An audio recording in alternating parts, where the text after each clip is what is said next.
Hey friends, let's get ready together. Let's just hang out and talk and chat about life. I have a video to film after this and I need to do my makeup, and I thought I would just turn the camera on, do my makeup, and see what comes up and what comes out. So I will try and list everything that I'm using in the description box, but I'm starting with the Beauty Pie foundation. This is the Everyday Great Skin Foundation. This was a huge surprise to me last year. I worked with Beauty Pie. I had a video that went up in December, I think, and I got a bunch of Beauty Pie products and I loved them. Loved them. This foundation in particular is really nice. So anyway, I'm just applying that on my skin. So let's chat. What is new? Are you guys having a good start to the year? We had our annual family meeting a couple of days ago. If you've been following me for a while, you probably know what I'm talking about. But if you're newer to my channel, I'll give you a brief little summary of what it is. So my husband's family has been doing this family meeting since he was in high school. He's 41 now. So they've been doing it for, over 20 years. And we basically pick a weekend in January and we rent out like a conference room at a hotel or something. And we sit around the table for 8 hours. We arrive at 8 a.m. We leave around 4, maybe 5 o'clock. And we reflect on the year before, and then we plan and kind of discuss the current year. So it's just really a great time to reflect on your highlights, things that you accomplished last year. And it's just a really, really nice time. It's a time to kind of open up and get vulnerable with your family. And it's really nice. Like, I look forward to that day. So anyway, we just had that a couple days ago. And I will say that this was the first year that I didn't have like big major resolutions or goals, which felt odd because I feel like every year I go into the year with like, I want to do this and I want to do this and this is my goal. And I really didn't have that this year. My goal really was just to continue to do what I've been doing. I don't know, that felt nice. It kind of felt like, I feel like we're programmed, and maybe it's just the stage of life that I'm in and the stage of life that I'm kind of coming out of and entering a new stage of life. But I feel like I've always been programmed to set high goals and keep working, keep hustling, keep achieving, keep growing. While all of those things are good, I kind of reach a point where I'm like, things are great, things are good. If things just remain as they are now, life is good. And that feels nice. So last year was a big year of growth for me, like a big year. Some of it I've shared on social media and a lot of it I've kept pretty quiet, not for any in purpose really. It's just like I knew that I would share it at the point that I was ready, and I'm feeling more ready to kind of open up and share a little bit about that. But last year I had a big growth year. I did that Hoffman process at the beginning of the year. Hoffman process is a 7-day like personal growth retreat, and you really kind of go back and identify all your negative patterns that you have that you basically established in childhood. We all have them, and we all basically were programmed with them when we were kids. And so you kind of just identify those and kind of work through those, and you just do a lot of inner work, and you do a lot of healing work on your inner child. It's hard to put into words what that experience is. And it's almost better not to explain it too much to people, because if anyone ever goes to it, it's really great to go into it without a whole lot of knowledge about what you're going to be doing and without a whole lot of expectation. But anyway, I did that in January of last year, and that was truly the most transformative, life-changing, best gift I could ever give myself. Like, that was, I get emotional just thinking about it. It was truly a beautiful, beautiful experience. And I feel like that really set my year up for a lot of growth. People have a lot of shame around this, but one thing that I wanted to work on was my relationship with alcohol. I kind of identified a couple years ago that, I was drinking wine, which I think is pretty normal. I don't know. I guess it depends on your social circles where you live. Social groups that I hang out with, it's pretty normal.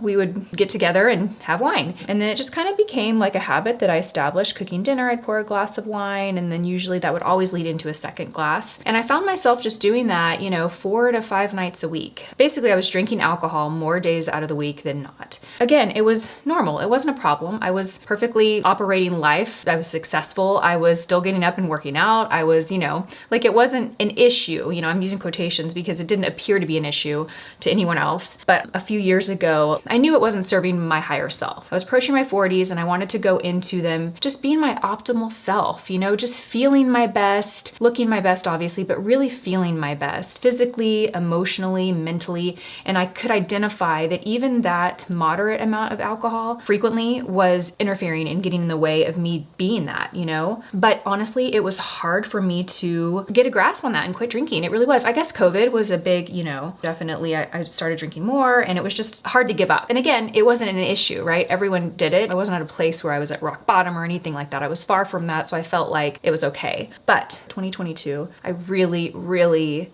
had a lot of growth there. I spontaneously stumbled across this Instagram account one day. I feel like it was honestly meant to happen. It was fate. It was, you know, God or the universe or whatever you believe in. I felt like it was God pointing me to this Instagram page. I never watch Instagram lives ever, but for some reason I stumbled upon this lady and she was talking about a 21-day challenge that she was doing, and I just spontaneously signed up. I didn't think too much about it, just signed up and I followed this 21-day program. And I actually went into it, I'll never forget, it was August 1st that I signed up. It was like the first day, and I actually had a little bit of champagne that day at the office because it was our 3-year anniversary, so we like toasted a glass of champagne for Instagram. And I even remember pouring that glass thinking, I don't even want to drink this. Why am I drinking this, you know? But I had a little sip or whatever. But that day I got home and that's when I signed up for this challenge. And it was a 21-day like no alcohol challenge. And it was just really great. You know, every day I'd get an email in my inbox with some information about alcohol and just really kind of educating you like what alcohol actually does to your body and your brain, and like how your body responds to it, like what's going on inside your body when you drink alcohol. You know, it was really fascinating. It just really helped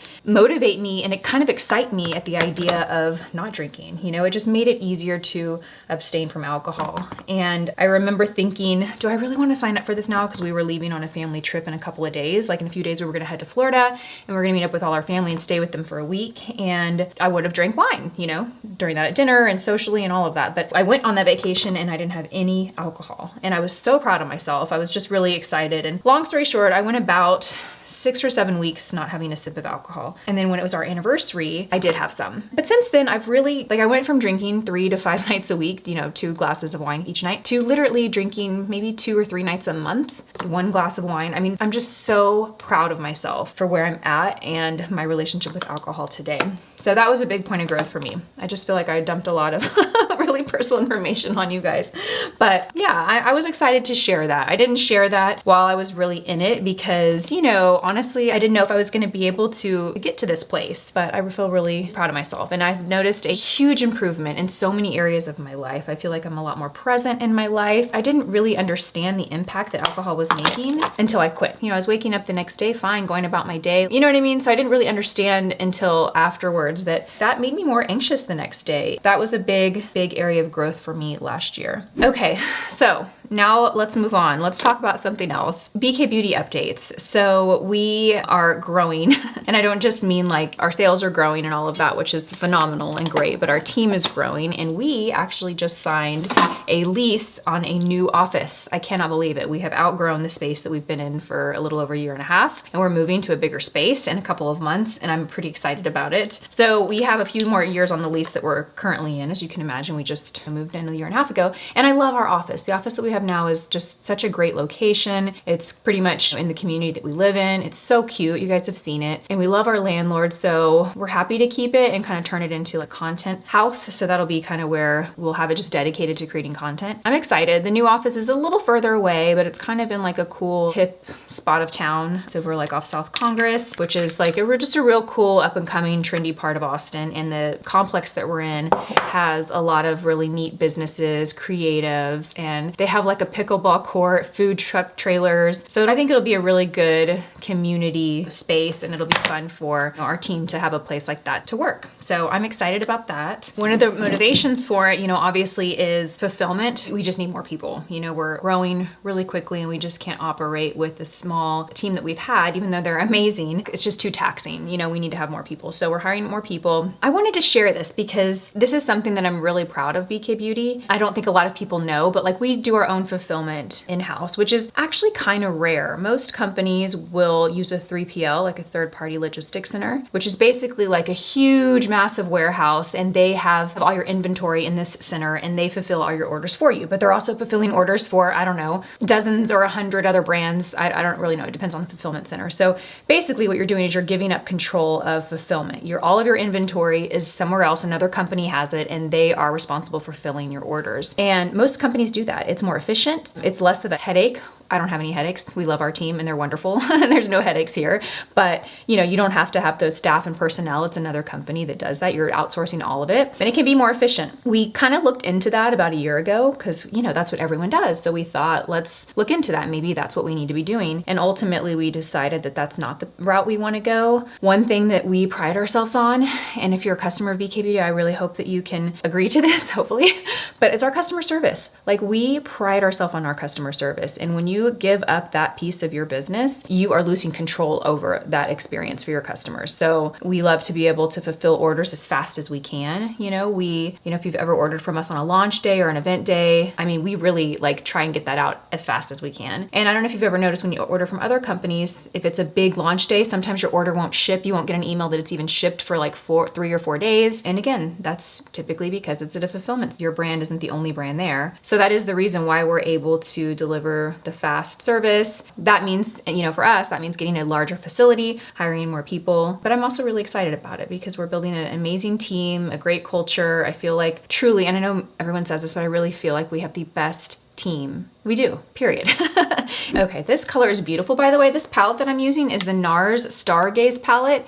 It might have been a holiday limited edition, I don't know, but it is so beautiful. Look at these colors. So we're just gonna use these. I'm just packing that one into my crease. Okay, so next I went in with this shade right here in the palette. It's a really pretty kind of shimmery, like pinkish champagne color, and I just packed this onto the lid. This is the Angie brush. This is the A501. It's like a big shader brush. It's basically like the 203, but fluffier and larger. So I use that to pack on the inner corner of my lid. Okay, so pretty. I'm gonna deepen the crease a little bit, so I'm gonna grab a smaller crease brush. This is the 212. This is one of the sample ones. It doesn't even have the logo on it. I'm using this because it's smaller, so it gives me a little more control. I'm gonna go into this shade right here. So just like a reddish brick brown. It actually looks more red on camera, but it has some brown to it. And I'm gonna pop this just right here in the inner corner on top of that brown that we did. Okay, so let's talk about YouTube in 2023. I am coming up to my 9-year anniversary this year on YouTube, which is crazy. I cannot believe it. And as you can imagine, a lot has changed over 9 years. When I started YouTube, I just had Brooklyn. I was pregnant with Kate, actually. I started it in May and she was born in July. So now, I'm older. I have 2 kids, not babies anymore. I have a business because of this YouTube channel, which is crazy to me. And I'm so grateful for that. I don't think that will ever get normal to me. You know what I mean? It still feels like a dream. And so I want to thank you guys because truly, BK Beauty wouldn't be in existence if I didn't have viewers who supported my channel and watched my channel. Thank you so much. But things have changed. My life is very different than it was 9 years ago. And I would like to know, what kind of content do you guys want to see more of on my channel? If I'm going to be completely honest, I've had this internal conflict for a little while. I love makeup and I love beauty and I love teaching it. But as you can imagine, trying to upload 2 videos a week for 9 years, you kind of start to feel like you lose, what am I going to talk about? What else can I teach? And I feel like sometimes my content can be repetitive, which is just natural. There's really no way around it. But I want to know, what do you guys want to see? Is there other style of content or other categories of content that you guys want to see on my channel? I really want to take 2023 to be a year that I really focus on my content here, my videos, and just take them up to another level, and whether that means just better production or it means better content, better, mixing in different types of content, let me know what that is. Last year, I really felt this pull to share more wellness type of videos, or, I'm obviously into wellness and health and fitness and all of that, but I don't consider myself an expert. So I've always had this imposter syndrome with sharing that kind of content because I'm who am I to share this? Why should people take my advice? But then I also look at it and I'm I'm just a normal person just learning about these types of things. And I feel like sharing that is helpful. Okay, that's so pretty. This is the Golden Bronze Longwear Cream Shadow Stick from Bobbi Brown. I just love this. It makes such a great lower lash eyeliner. It's like a mix between putting shadow underneath your lash line and putting eyeliner. I'm gonna skip liner on the top. I wanna keep things pretty soft, so I'm just gonna go in with mascara. I've been loving this combo lately. This is the Dior Lash Primer. You guys know I love that. And the Tarte Lights Camera Lashes mascara. And typically I would curl my lashes, but I think my curler is downstairs, so we are not gonna curl today. This foundation looks so good. It's so smooth and it has a very soft, radiant finish, and the coverage is so nice. And it looks good all day long. So back to BK Beauty, we have some exciting things in the works. We have a really big announcement very soon that I cannot wait to share, and we are in the works of starting to develop a new product that I'm super excited about. So this year's gonna be really, really good in terms of BK Beauty and new products and just exciting things to share with you guys. This mascara just gives so much length and volume, so dramatic. And I like to use it when I'm not wearing an eyeliner, like when I have just more of a shadow look on the eyes, because it gives so much drama. It's almost like I don't need that liner because it opens up your eyes so much. So yeah, if you guys could just drop me a line or two down below and let me know, like, what kind of videos do you like to see from someone who is primarily a beauty content creator like me? Like, their channel has pretty much been strictly beauty for 9 years. Like, how do you make that shift? I mean, I'm not asking literally how do you make that shift, but I want to make that shift. Not to say I'm not going to incorporate beauty. That will still be like 80% of my channel, but I do want to incorporate newer types of content, and I would love to know what you guys want to see most. So for lips, we're going in with the Makeup by Mario lip pencil. This is the color Johnny. I love this. I have a little bit of lip balm earlier on. It's the Dior Lip Glow Oil. I love that product. It is such a luxury, but so nice. Perfect. Love that. Okay, next I'm gonna go in. I thought I'd incorporate a drugstore product. This is from Revlon. This is the Color Stay Satin Ink and the shade 07 Partner in Crime. I love this. I love this, and I also love these from Maybelline, the vinyl ink lipsticks. These are so nice too. And this is the finished look. I'll have all the products that I used listed and linked in the description box for you. I hope you guys enjoyed this style of video. Like I said, I kind of went into this with not a whole lot of planning. I just needed to do my makeup and I wanted to film it. And for once I wanted to just sit down and talk, you know? I didn't want to just come up with a like 5 favorite foundations or, you know, is this beauty hack. To be honest, those types of videos perform really well on YouTube, and the algorithm is set up to really boost those videos, and those videos perform well. So that's why you see a lot of beauty channels doing those videos. And I know that they're fun, and obviously you guys enjoy them because you watch them, but you can get burnt out by doing the same type of content all the time. And I was just feeling that today. So thanks for letting me sit here and chat with you and blab about my life. And please, seriously, leave me suggestions or content ideas or requests or just general ideas for what you'd like to see here on my channel, because I'm ready to evolve a little bit. And again, I'm not saying I'm changing the content of my channel entirely. This will still be a beauty hub for you, but I would like to share a little bit more, and I just want to know what you guys are interested in. Thank you for watching. I hope you have a beautiful day, and I'll see you in my next one. Bye.